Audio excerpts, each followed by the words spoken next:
Did you know that the Bible lays out exactly how nations fall from freedom into tyranny? I'm going to show you how it happens, and I'm also going to give you a game plan that you can implement to keep yourself free like we were designed to be. I'm Joe Brown. I run Heresy Financial, where I teach active investors to decrease portfolio risk and increase long-term returns. But before that, I was a stockbroker for years, and before that, I actually went to Bible school to go into Christian ministry. Most people are unaware how much the Bible has to say about wealth and freedom. Now, you may be familiar with the Exodus story as told in great movies like The Ten Commandments and The Prince of Egypt. But before this story of the Exodus happens in the Bible, it tells the origin story and how the Israelites actually got into slavery in Egypt in the first place. It starts with a guy named Joseph, who was a Jew, and he was able to rise to the second in command position in Egypt just under Pharaoh. Because of his position of power, he brought his family and therefore Israelites into Egypt, and they originally had preferential treatment as a result of his position in power. The way he was able to get into this position of power was partly because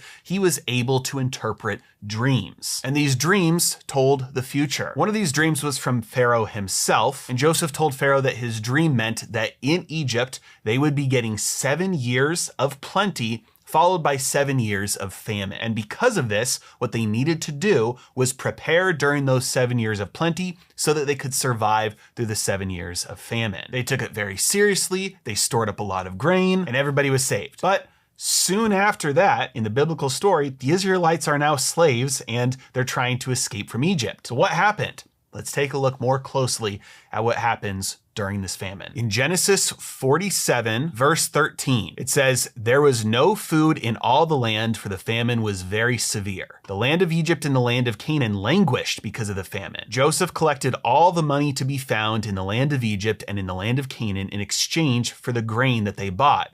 And Joseph brought the money into Pharaoh's house." Pretty self-explanatory so far. Egypt had stored up a bunch of grain. Everybody everywhere was buying all the grain from Egypt. Pharaoh was getting rich. Then in verse 15, it says, "When the money from the land of Egypt and from the land of Canaan was spent, all the Egyptians came to Joseph and said, 'Give us food. Why should we die before your eyes? Our money is gone.' And Joseph answered, saying, 'Give me your livestock, and I will give you food in exchange for your livestock if your money's gone.'" So the famine is still going on. People have spent all their money. They've got nothing left. And they say, "We don't want to die. What can we do to get some grain?" And Joseph says, "Well, pay me with whatever you have, which, your livestock. You pay that, we'll give you some grain." Verse 17, "So they brought their livestock to Joseph, and Joseph gave them food in exchange for the horses, the flocks, the herds, and the donkeys. And that year he supplied them with food in exchange for all their livestock. But when that year was ended, they came to him the following year and said to him, 'We cannot hide from my lord that our money is all spent, and the herds of cattle are now yours. There's nothing left in the sight of you but our bodies and our lands. Should we just die, both us and our land?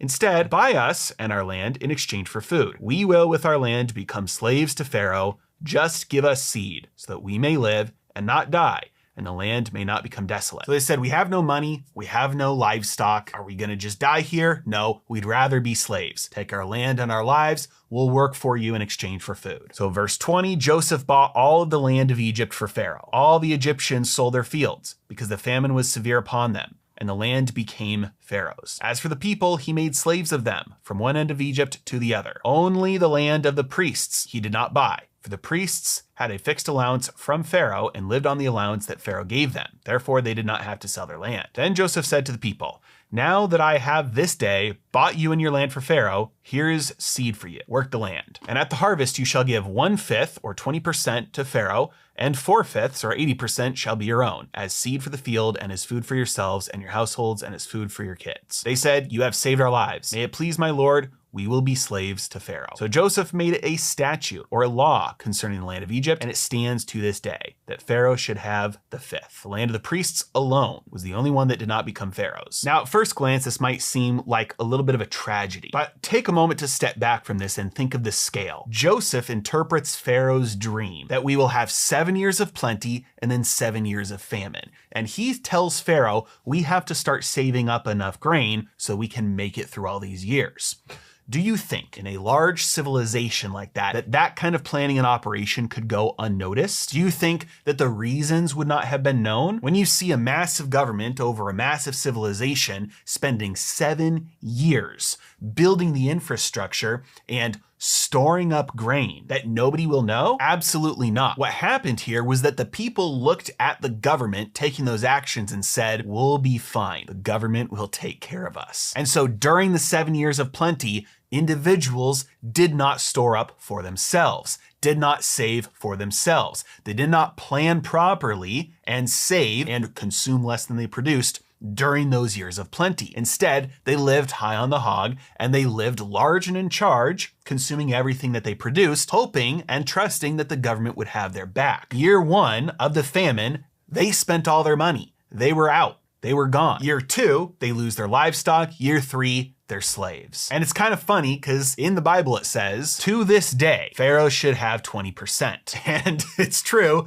To this day, the government takes from many people 20% and many people way more than that. Now, at the end of this story, everyone is a slave. When we fast forward to the beginning of the story of the Exodus, it's the Israelites who are the slaves. The problem is that once the government has that power over people, there is precedent to use that and abuse it. Then when you have a small minority group that seems like, hey, they get preferential treatment, the majority doesn't like that, you turn around and demonize that group, and it then turns into, in this story, only the Israelites were slaves, and they were slaves. And one more key note here before we dive into the blueprint is that only the land of the priests was not purchased because the priests had a fixed allowance from Pharaoh, so they were able to live on just the income that the government gave them, and so they didn't have to sell their land. And then later it says only the land of the priests did not become Pharaoh's. In other words, in this fall from freedom to tyranny, there's always going to be a small carve out of politically connected individuals who escape the tyranny because they are the closest to the power. So what is this blueprint from freedom to tyranny? It might have dawned on you already at this point, but step 1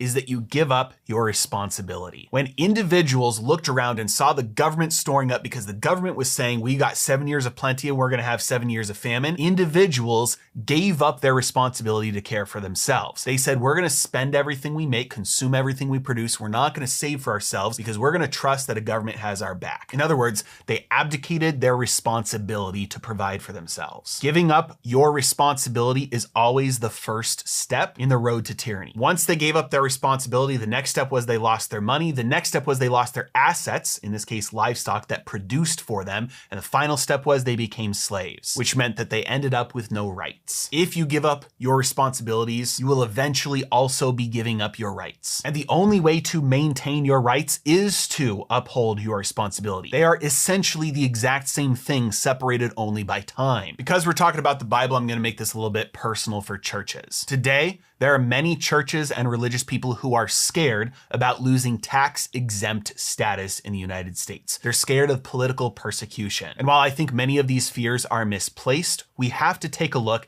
at the responsibilities that the church has given up over the last 100 years. The Bible is very clear of the church's purpose and the purpose of giving in generosity. It is not to buy buildings. It is not to pay the salaries of pastors, the salaries of staff, to have strobe lights, to have concerts every morning, and to have empty buildings. The purpose of the tithe and generosity is to take care of the poor, to take care of the oppressed, to take care of the widow and the orphan, those people who cannot take care of themselves. The church has abdicated this responsibility to a government that said they would do it instead, to a government that does it way worse than the churches could do it. And when you give up your responsibilities, you will eventually see that that led to you losing your rights. Which means for any individuals who are looking at this and saying, well, I don't want that to be me. Number 1, keep producing more than you consume. Save. Invest. Never get yourself into a position where you are reliant on somebody else. Your responsibility is to take care of yourself and to take care of those who rely on you. It's not a privilege to take care of you on your own. It is a responsibility. Never give that responsibility up and hope that somebody in a position of power will do it for you, because they will, and they will jump at that chance, because the people who love power use it and abuse it to take away your responsibilities, and therefore they get your rights as well. Keep a watchful eye out. If necessary, go somewhere where you're treated better before it gets to the point where it's too late and you can't. There are plenty of places on earth that are difficult or impossible to escape from, but they were not always that way. There's always a window of opportunity to leave before it gets that bad. The only people who stay think that there's no way it can get that bad, but it can. It is always difficult to walk away from handouts, but understand that there's no such thing as a handout without a handcuff. And that while walking away from that handout might be difficult, it is ultimately better because you are also walking away from the handcuff. And that is because it is the only way to get to the promised land. If you remember in the story of the Exodus, when the Israelites finally escaped Egypt and then they were hungry in the wilderness, many of them complained, saying it would have been better if we would have stayed as slaves in Egypt because at least then we had food given to us. But the only way to get to that promised land, which is ultimate freedom, is to accept that it is paired with the ultimate responsibility. There are no handouts without handcuffs, and there are no rights without responsibilities. Pick the better path, because one leads to slavery and the other leads to the promised land. As always, thank you so much for watching. Have a great day.